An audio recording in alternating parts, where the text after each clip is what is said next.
그래서 이거는 다니엘이 기록을 했습니다. 그래서 다니엘이라는 뜻의 이름은 하나님은 재판자이시다 라는 이런 말씀으로 우리에게 주시고 계시는데, 이 기록된 연대를 보면은 남유다가 멸망하고, 그리고 이제 바벨론으로 끌려가고, 이제 이렇게 계시를 받을 때까지 이렇게 쓰고 있는 모습을 볼 수가 있는데, BC 605년서부터 약 530년까지 이렇게 기록을 하고, 그 시대를 산 다니엘이 기록한 것으로 이렇게 나와 있습니다. 기록의 그 목적은 무엇이냐? 하나님은 역사의 주관자다라는 것을 이제 이렇게 하기 위해서 다니엘서를 우리에게 주신 것인 것을 볼 수가 있습니다. 남유다는 하나님이 특별하게 사랑하시는 그 민족이었었습니다. 근데 하나님을 섬기고 하나님 뜻대로 살아가야 되는 이스라엘 백성들이 하나님을 섬기지 아니하고 바알을 섬기고 아세라를 섬기고 이렇게 했기 때문에 하나님께서 이제 바벨론 왕 느부갓네살을 통해서 그들을 포로로 잡아가게 하는, 그리고 이제 그렇게 그 바벨론이 이제 큰 제국을 이뤘기 때문에 이제 이렇게 쳐들어가고 있는데, 그 제국이 크게 그냥 그 나라만 이루어져서 사는 것이 아니라 제국이 또 바뀌어요. 메대와 파사. 그러다가 이제 또 파사 나라로 이제 바뀌고 또 이렇게 되는 이런 환경 속에서 이제 그 다니엘이 거기서 어떻게 세상을 이기고 살아가는가, 이런 이야기를 하고 있는 것이 다니엘서라고 보면 되겠습니다. 종교가 다르고 문화가 다른 여기서 어떻게 그거를 극복하고, 그리고 절대 신앙을 지키는 그런 사람으로서 우뚝 설 수 있는 것인가 라는 것을 우리들에게 말씀을 하고 있는 것입니다. 하나님께서는 자기의 백성들을 향한 구속 계획을 성취하기 위해서 열광의 군주들과, 그리고 이제 열국의 역사와 자연의 힘을, 그 하나님의 지혜와 하나님의 권능을 가지고 어떻게 다스리고 어떻게 조정하는지, 이런 것에 대해서 자세하게 써 있는 것입니다. 그래서 우리가 이 세상 살아갈 때에 우리가 어떻게 이 세상 속에서 살아가야 되는가, 이런 것들을 우리들에게 보여주는 이런 것이 다니엘서라고 생각을 하면 되겠습니다. 그래서 이것은 이제 기록한 장소가 바벨론의 포로로 잡혀갔기 때문에 바벨론 그 지역에서 이렇게 쓰여진 것이다, 이렇게 생각을 하시면 되겠습니다.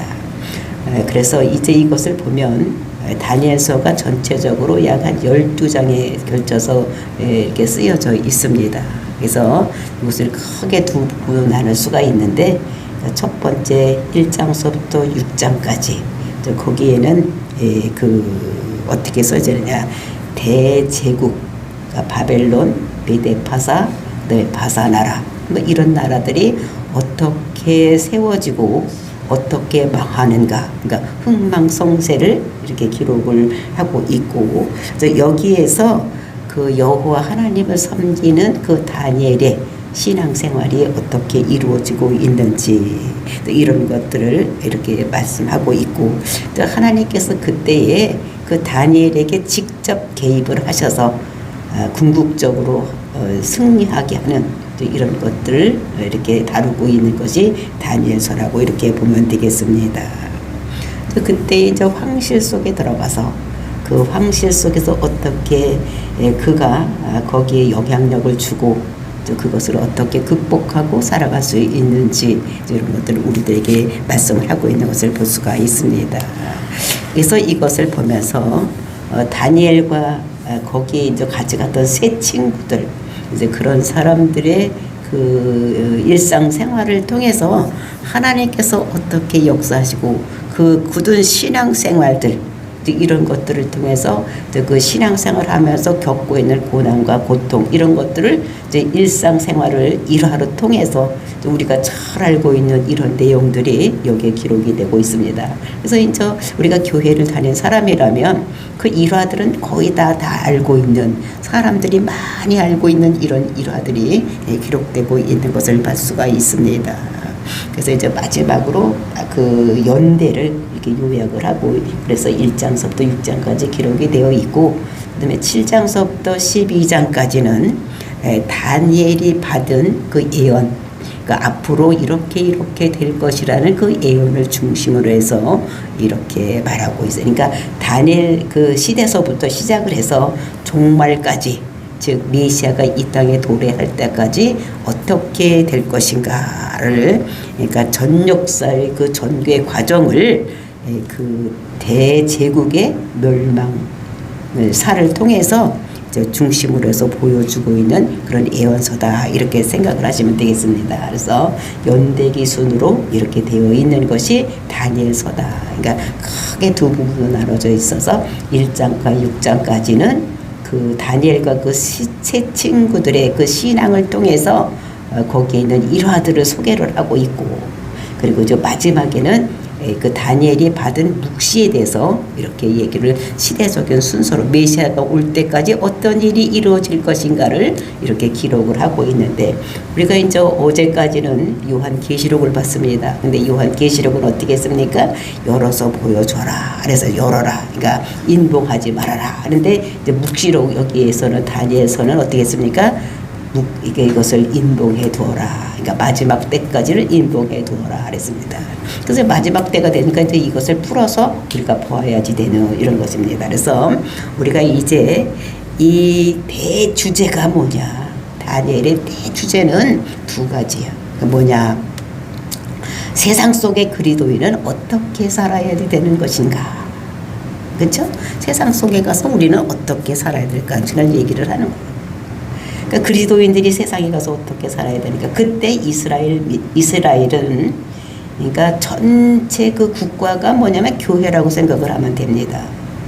그러니까 전체가 다 국가가 그것이 교회인 거예요.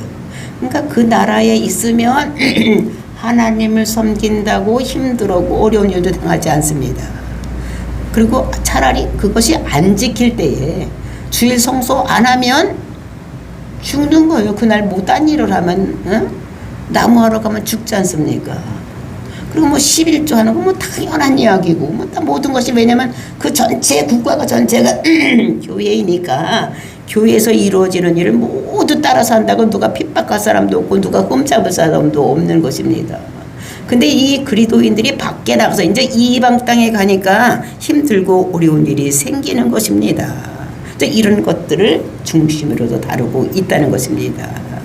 그래서 이제 다니엘이 하나님을 섬기지 아니하고 다른 신을 섬기는 그 나라에 갔을 때에, 포로로 잡혀갔을 때에 다니엘과 그 세 친구들이 어떻게 하는 것인지, 이제 이런 것들을 이렇게 이야기했어요. 그러니까 그 이스라엘 땅에서 바벨론 땅으로 옮겨 갔을 때에 거기에서 계속 그 나라와 그 황실에서 받는 핍박들이 있었습니다. 그래서 그전에는 교회 안에 그 이스라엘 국가 안에 있을 때는 열심히 믿으면 믿을수록 칭찬해주고 이렇게 했었는, 격려해주고 이랬는데, 이것이 이제 그 바벨론으로 끌려가니까 핍박받을 수밖에 없는 이런 것이에요. 그러니까 이 교회들이, 그러니까 믿는 사람들이 교회 안에서는 뭐 일을 하면 잘한다 하지만 세상에 나가면 어떡합니까? 안 믿는 가정에 들어갔을 때는 핍박하고 힘들고 어렵게 하는 이런 것인 것을 우리에게 말씀하시면서, 그래서 세상 속에서 그리스도인들이 어떻게 살아야 하는지를 말하고 있는 것이 다니엘서예요. 그러니까 오늘 우리들이 정말 우리가 교회 안에서 모여 사는 것이 아니라 교회 밖에 나가도 생활해야 되니까, 우리가 세상 밖에 나가서 살 때는 어떻게 살아야 되는지를 우리들에게 보여주는 이런 것이 다니엘서인 것을 볼 수가 있는 것입니다. 그러니까 교회 생활만 하고 살아가는 것이 아니라 우리는 세상과 더불어서 살아가야 되는데, 이때 우리가 어떤 모양으로 살아가야 되는지 이런 거를 우리들에게 말씀을 주시고 계시고, 그리고 이제 다니엘서에서 말씀하시는 것은 하나님은 역사의 주관자다. 그러니까 제가 말씀드렸죠. 세상 역사는 세상 사람들에 의해서 이렇게 진행되어지는 것 같지만, 사실은 세상 역사는 복음의 역사라고 말씀을 드렸던 것 같지, 이 다니엘서가 그 얘기를 하는 거예요. 뭐냐, 하나님이 역사의 주관자이시다라고 얘기를 하는 것입니다. 그것이 다니엘서 2장 20절 21절 말씀에 한 장만 넘겨보면 있습니다. 거기 보니까 2장 20절에 다니엘이 말하여 이르되 영원부터 영원까지 하나님의 이름을 찬송할 것은 지혜와 능력이 그에게 있음이라. 우리가 하나님을 찬송해야 될 이유가 하나님께 지혜와 능력이 있다는 것입니다. 그것을 우리가 찬송해야 돼요. 우리 어디 사람들에게는 지혜가 있는 사람은 힘이 없고 또 힘이 센 사람들은 대충 지혜가 없습니다. 근데 하나님은 지혜도 있고 능력도 있다는 거예요. 할 힘도 있다는 것입니다. 그리고 그 힘과 지혜를 가지고 무엇을 하느냐. 그것이 21절 말씀입니다. 그는 때와 계절을 바꾸며, 그 하나님께서는 그 힘과 지혜를 가지고 뭘 하는가 하면은 때와 계절을 바꾼다는 거예요.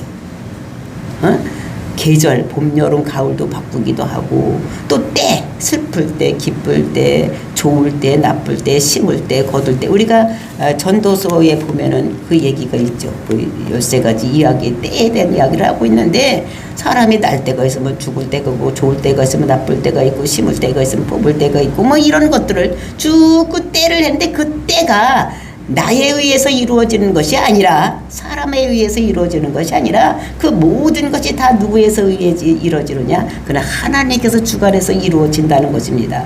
하나님께서 지혜가 있고 하나님께서 권능이 있기 때문에 그 힘과 지혜를 가지고 시와 시즌을 바꾸는 이런 일을 하나님께서 하신다는 것입니다. 그리고 두 번째로 또 어떤 일을 하시느냐? 그 지혜와 능력을 가지고 왕들을 폐하시고 왕들을 세우시며 지혜자에게 지혜를 주시고 총명한 자에게 지식을 주는도다. 그러니까 하나님께서 왕들을 세우기도 하고 왕을 폐하기도 한다는 것입니다. 우리가 생각해보면 우리가 투표를 해서 대통령 뽑는 것 같은데, 우리가 뽑는 대통령도 그런 뒤에서 역사하시는 하나님의 손길이 있다는 것입니다. 우리가 내일이면 투표일이죠. 그래서 모든 사람들이 다 나와서 투표를 해서 우리나라 대통령을 뽑을 것입니다. 근데 그 뽑는 것도 하나님께서 뒤에서 조종하신다는 것을 우리가 알아야 돼요. 그러니까 그 대통령을 뽑아 놓는 그 자체도 하나님이 주관하시고 있다는 거예요. 그러니까 우리가 대통령을 뽑아 놓았을 때 막 그 대통령을 어떻게 해요? 막 하야하라, 내려와라, 막 이렇게 하면 안 된다는 거예요. 왜? 하나님께서 뽑아주셨기 때문에 그 대통령이 좋은 대통령을 세울 때 있고 나쁠 때도 나쁜 대통령을 세울 때도 있는데, 우리가 해야 될 일은 만약에 나쁜 대통령이 뽑아졌으면 그분을 위해서 기도하고 중보기도 하고 그분을 축복해서 또 그분에게 지혜를 주게 해서 우리나라를 잘 다스리게 해야지 되는, 이런 우리가 그런 사명을 가지고 기도해야 되는 것이지, 막 태극기 들고 나가가지고 막 나와라 내려와라 끄집어 내려서는 안 된다는 것입니다. 왜냐하면 하나님의 손에 의해서 그가 대통령이 됐기 때문에 그 모든 것들을 했더니, 근데 왜 나쁜 대통령이 나고 하나님께서는 좋은 사람만 세워야 되는데 왜 나쁜 사람이 세워지느냐? 이거는 국민들이 하나님 뜻에 맞지 않게 살고 있기 때문에 국민들에게 벌을 주기 위해서 나쁜 대통령도 세울 수 있다는 것입니다. 그러니까 우리는 우리의 나쁜 대통령이 만약에 세워지면 우리가 어떻게 됩니까? 회개하고 기도해야 되는 것이지, 막 내려오라고 막 가서 데모하고 모여서 이렇게 해서는 안 돼. 그러니까 하나님 나라 일을 그건 반역하는 것이라는 것을 우리가 알고, 그러니까 우리가 잘못했을 때에 나쁜 대통령이 세워질 수도 있다는 것을 우리가 생각을 해야지 되는 거예요. 그러니까 우리가 국민들이 지혜가 있어야 되는 거예요. 하나님의 뜻이 정말로 누가 대통령 되기를 원하시는지, 이 나라가 세워진 목적이 무엇이고 이 세상에서 우리가 살아가는 목적이 무엇인지를 알고 그 목적을 이루기에 누가 합당한가, 이런 거를. 근데 꼭 아주 100% 합당한 사람이 어디 있겠습니까? 왜냐하면 사람은 의인은 없나니 하나도 없어.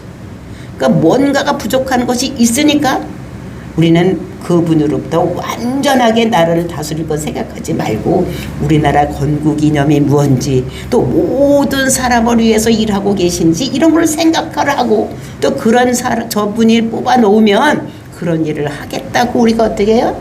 하나님께 기도하고 하나님께서 응답 주시는 대로 투표를 해야지 되는. 근데 이제 사람들이 어떻게 됩니까? 자기 생각에 의해서 죄진 사람이 많을 때는 어떻게 나쁜 대통령이 뽑아진다는 걸 우리가 알아야 돼요. 그러니까 우리가 뽑아지면, 잘못된 대통령이 뽑아지면, 아하, 우리가 죄가 많구나, 우리가 뭔가 잘못한 것이 너무 많기 때문에 이런 결과가 왔기 때문에 우리가 하나님 말씀에 충실히 서고 하나님 뜻대로 우리가 기리면서 살아야 되겠다, 그리고 우리가 기도해야 되겠다 하는 이런 것이 있어야 되는 것을 우리들에게 말씀을 하고, 그래서 왜냐하면 모든 것을 왕을 세우는 분도 하나님이요 폐하시는 분도 하나님이라고 했으니까 우리는 그 하나님의 그런 절대 주권에 복종하며 살아야 되는 우리들인 것을 우리들에게 말씀하고 있는 것입니다. 그래서 우리가 이것을 보면서 정말 우리가 우리가 보면은 다니엘서 이제 7장, 8장, 9장, 11장 뭐 이런 데를 읽어보면 그 다니엘을 통해서 예언하는 것이 있습니다. 느부갓네살이 망하면, 즉 그 바벨론이 망하면 메대와 파사가 일어날 것이고, 메대와 파사가 망하고 파사 나라가 이루어질 것이고, 그 은나라가 망하면 또 어떻게 알렉산더 쇠 나라가 이루어질 것이고, 그 나라가 망하면 어떻게 로마가 이루어질 것이고, 그 다음에는 이제 어떻게 하나님 나라가 도래할 것을 말하고 있습니다. 그래서 금나라, 은나라, 철나라, 쇠나라, 논나라, 철나라, 그 다음에 돌나라가 도래할 것을 이렇게 예언하고 있는 거예요. 그러니까 다니엘이 있을 때보다 앞으로 400~500년 후에 일어날 일들을 전부 기록을 하고 있는 것을 볼 수가 있어요. 그러니까 역사의 주관자는 하나님이다. 하나님께서 모든 계획을 세워놓고 그대로 끌고 가고 있는 것인 것을 우리가 알아야지 되는 것입니다. 근데 우리가 사람이 역사를 주관하고 있지, 이렇게 생각을 하면 안 되는 것입니다. 그리고 우리가 그 다니엘서 11장을 보면 그 헬라의 제국에 안티파수가 오기까지, 그리고 이제 그 왕들이 어떤 왕이 오고 어떤 왕이 오고 어떤 왕이 오고 이런 왕들이 올 것을 계속해서 얘기를 하고 있는 것을 볼 수가 있어요. 아직 일어나지도 않는 나라에 왕이 어떤 왕이 일어날 것인가를 다 어떻게 다니엘서를 통해서 얘기를 하고 있다는 것을 볼 수가 있습니다. 그래서 그것은 하나님께서 이 다니엘에게 모든 것을 가르쳐 준 거예요. 그러니까 아직도 일어나지 않은 앞으로 될 일을 쭉 어떻게 합니까? 얘기를 하고 있는 것입니다. 또 이래서 이 왕들이 이런 왕들이 다시 태어나지도 않았는데 이름까지 밝히는 것입니다. 이름까지 밝히는 거예요. 그래서 이런 왕들에게 내가 어떤 나라도 줄 것이다 막 이렇게 하면서 쭉 기록해 되어 있는 것을 우리가 볼 수가 있는 것입니다. 그래서 이것을 보면 모든 것은 하나님의 주권 아래 이루어지고 있다는 것을 우리가 알고, 그래서 이 다니엘서의 큰 주제는 두 가지. 세상 속에 있는 그리스도인들은 어떻게 살아야 될 것인가, 그리고 이제 두 번째는 하나님께서 지혜와 그 능력을 가지고 어떻게 되냐면 모든 때와 시기와 그를 만드시고, 그리고 왕을 세우기도 하고 폐하기도 하시고 지혜자에게는 지혜도 주고 능력도 주시는 이런 하나님인 것을 우리가 알고, 정말로 역사의 주관자는 하나님이시다. 사람이 움직이는 것 같아도 그 사람 뒤에는 하나님께서 역사하신다는 것을 우리들에게 말씀으로 주시고 계시는 것입니다. 아무리 그렇게 컸던 바벨론도, 느부갓네살 왕도 하나님께서 폐하시니까 어떻게 돼요? 짐승이 되었다가 막 이렇게 되는 것을 우리가 성경을 통해서 볼 수가 있는 것입니다. 그런데 이 세상 사람들은 그것을 모른다는 거예요. 그러니까 사람이 나와서 통치를 하고 또 사람이 죽으면 딴 사람이 통치하고 막 이렇게 하는지 알지만, 세상 역사는 다 하나님께서 주관하시고 하나님께서 계획하신 대로 모든 것이 착착 이루어져서 있어서 마지막에는 돌나라, 하나님께서 메시아가 이 땅에 와서 모든 것을 어떻게 해요? 하나로 만들어서 어떻게 열 제국이 하나로 만들어져서 열 나라가 하나로 만들어져서 하나님 나라가 이루어질 것을 우리들에게 말씀을 하고 있는 것입니다. 정말로 하나님께서 주시는 지혜를 받으면 지혜자가 될 것이고, 하나님이 주시는 능력을 받으면 능력 있는 자가 되는 것입니다. 힘 있는 자가 되는 거예요. 그러니까 우리는 하나님께서 주신 것을 가지고 지금 살아가고 있다고 생각을 하시면 됩니다. 저와 여러분이 지금 살고 있는 나의 나된 것은 지금 하나님께서 나에게 주신 것이에요. 어떤 사람에게는 뭐를 잘 만드는 손재주를 주신 사람도 있고, 어떤 사람들은 발이 빨라가지고 어떻게 됩니까? 빨리 달려서 막 운동을 해서 또 사는 사람도 있는 거예요. 어떤 사람들은 머리가 반짝반짝 해가지고 또 뭐를 어떻게 발명하고 발견하고 막 이렇게 하는 사람도 있고, 그러니까 사람마다 다 주시는 그것이 다 다른 거예요. 그래서 우리는 사람마다 모든 사람들에게 하나님께서 각자의 운사를 따라서 이 세상을 살아가고 있다는 것을, 어떤 사람에게 지혜와 어떤 사람이 큰 힘과 어떤 사람은 그것을 겸비해서 살아갈 수 있는 사람도 있다는 것을 우리에게 말씀을 하시면서 세상 속의 그리스도인들을 어떻게 살아갈 것인가, 더군다나 요즘같이 혼잡한 이 세상을 우리는 어떻게 살아갈 것인가를 다니엘서를 통해서 우리가 배우면 정말 다니엘서를 잘 읽는 것이 된다는 것을 우리가 생각을 하고, 이제 내일서부터는 한 절 한 절 보면서 하나님께서 다니엘을 통해서 이 세상의 역사를 어떻게 움직이고 어떻게 경영할 것인가를 봄으로 인해서 우리가 이 세상에서 그리스도인으로 잘 사는, 그래서 하나님 나라 백성으로 하나님 뜻을 분별하면서 하나님 뜻대로 살아가는 저와 여러분이 되시기를 예수님의 이름으로 축원을 드립니다. 그래서 이것을 보면서 정말 우리는 어떻게 살아가야 될 것인가를 생각하는 저와 여러분이 되시면서, 정말 다니엘서 이것이 묵시록, 계시기 때문에 좀 힘들고 또 어려운 부분이 많이 있을 거라고 생각이 되어집니다. 그리고 여기에 나오는 일화들이 또 우리가 많이 접하고 있었던 이런 일화들인 것도 생각하면서, 우리가 여기서만 보면은 잘 모르니까 집에 가서도 더 읽어보고 또 생각해보고 또 말씀 듣고 이렇게 하면 잘 될 줄로 믿어요. 그래서 우리가 세상 속에서 정말로 우리 그리스도인들은 어떻게 살아가야 되는지를 깨닫는 저와 여러분이 되시기를 바라면서 다니엘을 시작하고 있는 것입니다. 다 같이 기도하겠습니다.